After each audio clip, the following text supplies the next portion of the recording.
Good evening, everyone. So just to recap, our first meeting had a focus on the conditions of COVID-19 within the correctional facilities.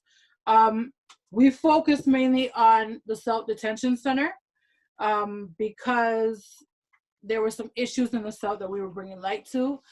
We had a petition that we sent out. Inmates had to buy soap and cleaning products. So if they didn't have canteen, they weren't able to purchase the soap. The excessive lockdowns, 22 hours a day. Sometimes units were not able to take a shower for 3 days. So based on some of those issues, we were really speaking about the provincial system and provincial jails. The trick to actually, getting out, being released effectively is psychology. Speak with the psychologist, whatever is going on, let them know. Because then you create and you humanize yourself. They don't look at us as humans. They look at us as just, bad people. My brother was, I don't know exactly when he was transferred, but the inmates were transferred between the dates of April the 18th to April 20th. And then 2 days later, my brother was able to call my mom and update her. So he had been transferred for at least 2 to 4 days, and no one in our family knew until April 22nd. And then on April 24th, he received his test results 2 days after being transferred. We were notified, my mom was notified about the test results on April 27th, as I mentioned. So my brother found out he was COVID positive on the 24th, and it wasn't until 3 days later that he was able to express that to my mom. He had to basically deal with that all on his own for 3 days. And on April 27th, my mom said that he had wanted to apply for TAP,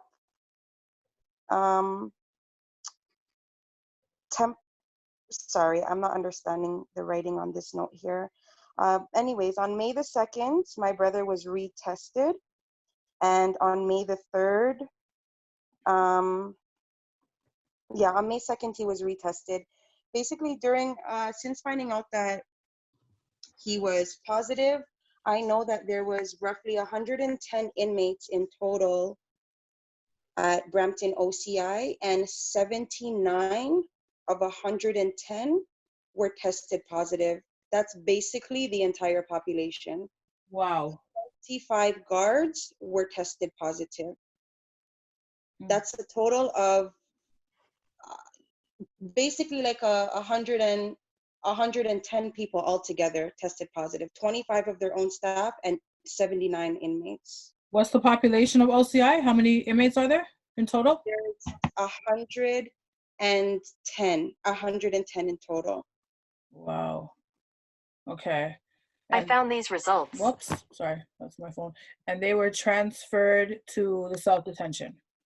Yes, they were. Everybody, even if you weren't positive, you were still transferred. So if people can look up on the screen, Bill 6 states that inmate transfers to other correctional facilities during a pandemic, transfer of inmates between correctional facilities should be discouraged. So I'm not sure why they transfer them to the South, and I don't believe the South was prepared, and I don't believe that they were ready for that anyways. But what's the condition that he's facing right now in the South? Right now, in my opinion, I would put the word is disgusting. I'm disgusted. And to elaborate on it, all the inmates, positive and negative, are being kept in isolation. It's one person to a cell. They have absolutely nothing in their cells with them besides their bed. There's no television, no reading material, no entertainment, nothing to keep themselves occupied like any basic human needs to be occupied. They get 10 minutes every other day for a shower and 20 minutes on every one of the other days for a phone call. That was recently changed. My mom had updated me that she spoke to my brother today, and the update is that last week the shower changed from 10 minutes every 2 days to 30 minutes every 2 days, and the phone calls changed from 20 minutes every 2 days to 30 minutes every 2 days. However, today's phone call, my mom said, was 20 minutes. There was no explanation. So that just goes to show there's no consistency. There's no explanations. It's just whatever they say goes. And that's just what it is. Question. How are the courts operating now, right now? So in terms of the courts are basically shut down, save and except for bail hearings. And when I say that, I'm strictly referring to the criminal courts. So unless it's a bail hearing or a guilty plea, the courts aren't really interacting, or rather, they're not really dealing with people's matters. If you had a set date, so if you were required to attend court to address your matter since March 16th, they've basically just en masse just adjourned everybody's matters 10 weeks from that particular date. For individuals who are going for bail, again, depending on the courthouse, there's some variation in terms of how they're doing it, but mostly it's telephone bails. Some courthouses have the capabilities to do video bail, but again, that's at least based on the bails that I've done. The only person who's up on video is my client, and then either the judge or the justice of the peace is the one who's able to see, and then I call in along with the sureties. So who's getting out? What do they consider nonviolent? What is first? Sorry, there's two questions. Yeah. First, what is nonviolent considered? I mean, it's broadly speaking, it's people who aren't charged with violent, offenses that involve assaultive behavior or quote unquote violent behavior, right? So, but you have to understand that that's not really the cutoff or the criteria in terms of determining who's going to get or who's eligible for bail, right? Because I mean, there are a ton of like drug-related offenses, for example, that are by their nature are not violent, but they place the accused in a situation where they're in what's called a reverse onus, which essentially means they have to prove or show to the court why they should be released, as opposed to the other way around, right? So just because an offense is non-violent doesn't necessarily put you in a better position. Okay. You don't have to answer this question I'm going to ask you, but do you think race plays a part in who's being released? Well, I always say anytime I represent a client, context matters. The person who's before you, and when I say before you, I mean the trier of fact. You have to take into account who you're dealing with.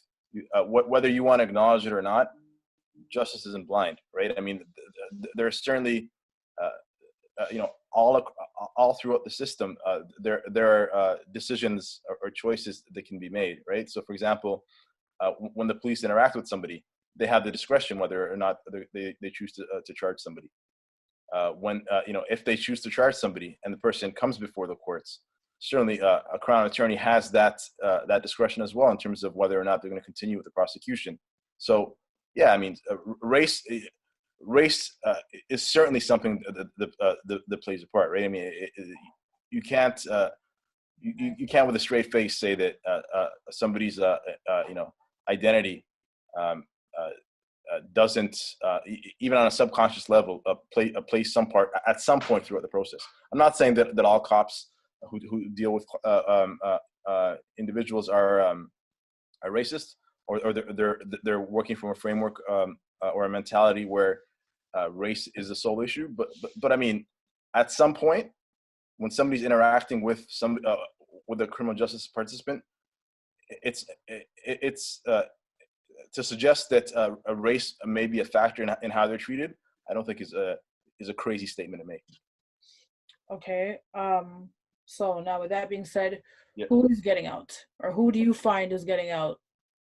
So I think since about mid-March, there have been maybe 24 cases reported and unreported that I've come across.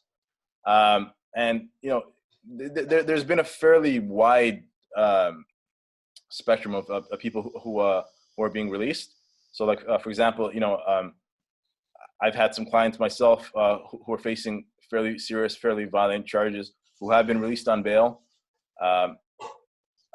But again, you know, those clients tend to be released on more strict terms. So a house arrest, along with electronic monitoring. You know, I'm sure Steve can touch on that a bit more. Yeah. But you know, but there are, you know, also reading some of the cases, there have been some persons who have been, for example, released on their own bails, right? Starting March 20th, we saw a significant increase in our cases. So normally we would monitor about 20 more people per month. So every month we'd add 20 new cases. And that's been pretty consistent over the last 2 years. But starting in at March 20th, there was a concerted effort by the Criminal Lawyers Association for the defense lawyers in Ontario, primarily, to try to get their clients out, to bring on bail reviews, because all the trials were being postponed and all the courts were doing was bails. And so since March 20th, and ever since, pretty much every day, we've been flooded with calls from defense lawyers asking us how to add our monitoring to the plan of release. I have one last question here. Can a federal inmate still apply for early parole even if he has not completed his mandatory program due to COVID? What are the chances of success? Yeah, that's the $1 million question. So I actually have clients again this month where their programs were cut off. So, you know, we'll see how it goes. The big thing is your parole officer still supporting you, and you have a halfway house still supporting you. So if your parole officer is still supporting you, even though you weren't able to complete your program, and you have a halfway house that's still supporting you, awesome. If you don't, your chances are always super, super low. That's just how the federal system works. Like, it's all about, you know, taking the direction of your parole officer, and it's rare. It's not like impossible, but it's rare. I don't think it's fair to deny people parole when it's not their fault that they haven't been able to complete their program. But I think it just depends again on that particular inmate and his risk.